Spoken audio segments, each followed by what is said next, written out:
Hi guys, welcome back to my channel. So today in this video I would like to read an article entitled Policing Malaysia's Maritime Border.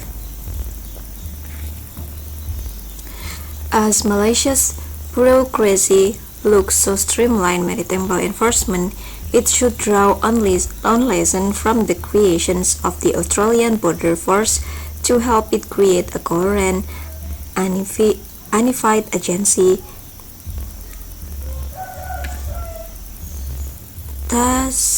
Tarisini Krishnan writes, located along one of the world's most important shipping lanes, the Strait of Malacca, and with claims to part of the strategically significant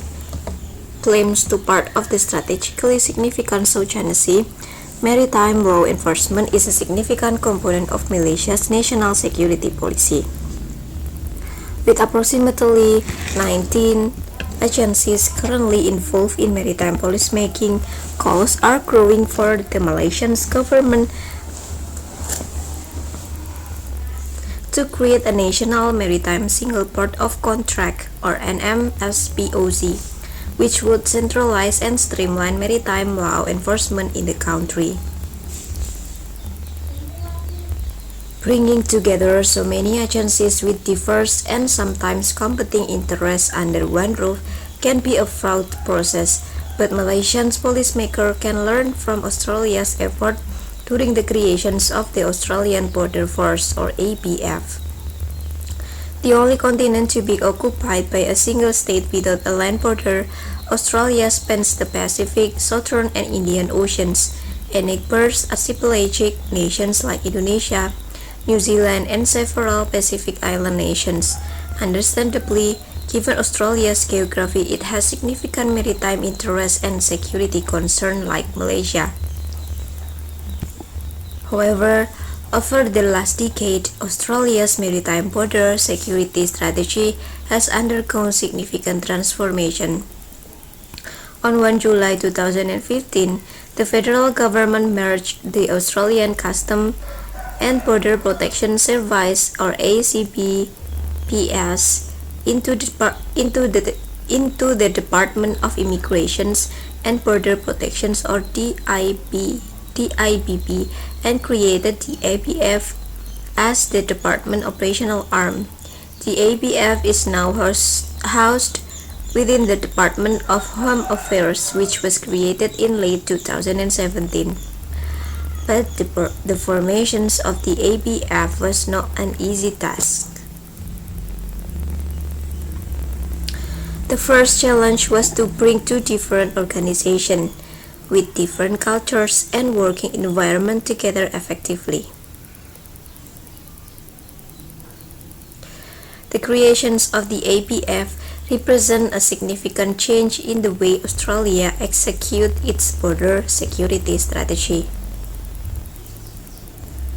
It revamped its approach to tackling the diverse maritime challenge it faces, including transnational crime and irregular migration. Through the creations of the ABF, the Australian government took a more securitized approach that centralized border control. In line with this move, the leadership of the organization's leadership sought to create a discipline enforcement focused culture.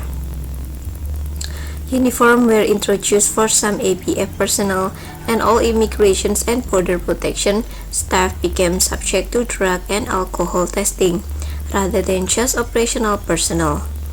By examining the effectiveness of this effort, Malaysia's policymakers can make more informed decisions around creating a professional work culture and an organization that function well. The second major challenge was legislative. With the establishment of the ABF, the statutory authority of ACBPS was established, and the new Australian Border Force Act 2015 formed the legislative basis for the ABF's new operational mandate.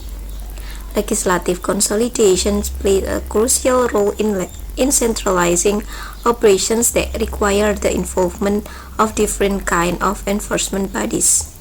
Most Malaysian maritime enforcement agencies are subject to different legislations and operate under various ministerial jurisdictions.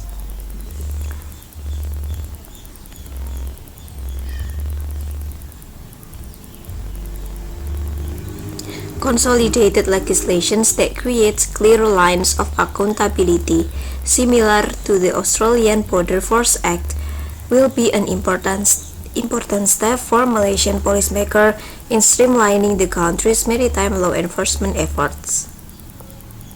A centralized border control agency, which is home to officials with diverse capabilities and experiences, can incentivize collaborations and increase efficiency, thereby saving the department money. Malaysia should also look to create cultural collaborations in its NMSPOC. It's worth noting that it took considerable time and effort for the ABF to reach its current level of maturity, and strong political will play a key role in shaping the ABF as Australia's leading frontline border agency. The success of the ABF in becoming into a more integrated, effective, and efficient maritime border protection and enforcement platform sets a good example for Malaysia. As a fellow maritime nation, it deals with many similar challenges when it comes to maritime law enforcement. In positive sign for further collaboration, the two countries have been working together in this domain for some time already. The ABF was actively involved in various workshops to help shape the NMPS POC since 2018, and it has been working with the Malaysia Maritime Enforcement Agency on Operation Redback 16, an initiative involving both of the ABF and the Malaysia Coast Guard that concluded the November 2021 focus on countering people smuggling and addressing maritime crime. In the years to come, Malaysian policymakers should build on this collaboration and learn from the ABF as it streamlines its own maritime border management and seeks to tackle cross-border maritime crime more effectively. So that's all the article. Bye bye and see you on my next video. Bye.